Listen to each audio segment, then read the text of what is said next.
I'm Helena.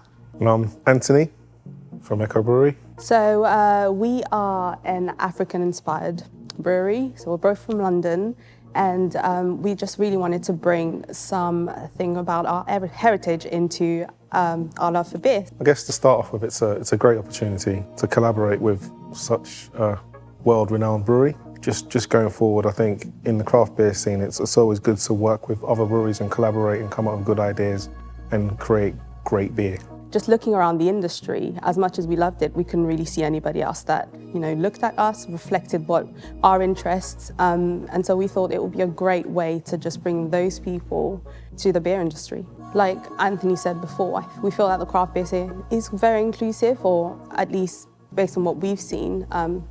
It's super inclusive in making sure that, the little guy is seen and heard and, accommodating in that sense. But then again, it's very much, a lot of the people look the same. And so just as he says, if you feel like, so you go somewhere and nobody looks like you, do you feel safe? Do you feel welcomed? And so I guess we want to be living testament that, the craft beer scene is very open, inclusive, and welcoming to everyone, no matter what you look like. But it's difficult to do that if there's no one there to represent, to, be an example of that.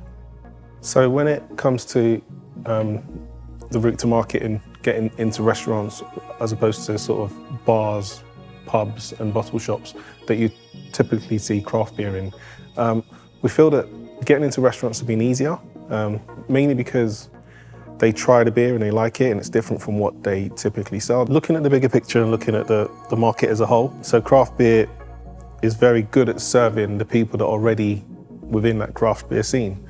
And there are people outside of that demographic that also drink craft beer, and you actually find that some of them drink craft beer at home. So they will typically go to a supermarket, say, and buy beers that they believe to be craft beer, and they'll consume it at home.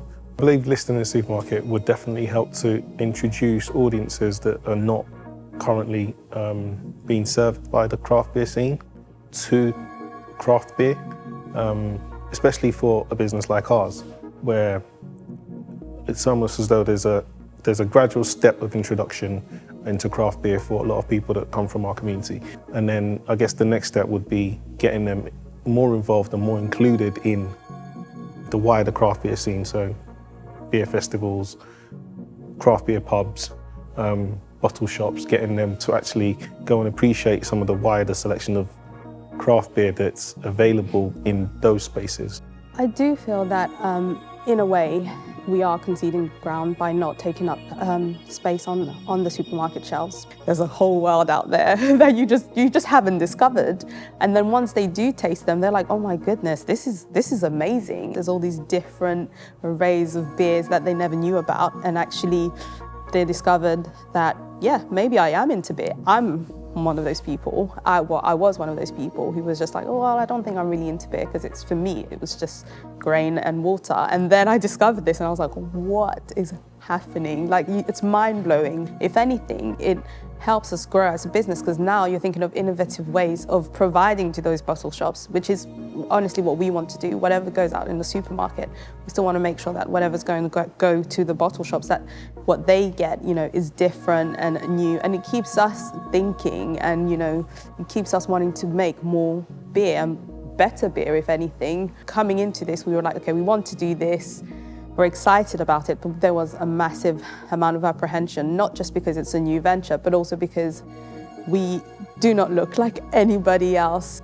Seeing that we exist in this space, it does inspire people. We have friends that have been inspired to start their own companies as well.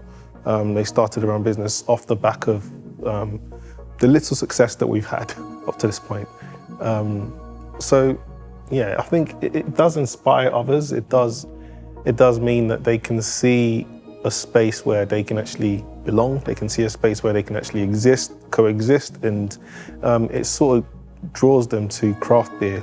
We have a lot of friends and family who are now trying different beers that they wouldn't have tried years ago. And I guess we were the gateway, the conduit to that move happening for them anyway. The simplicity of the pack, using the same malt base and just different hops allows people to, I guess, get a sense of what the beer tastes like based on the hop variation.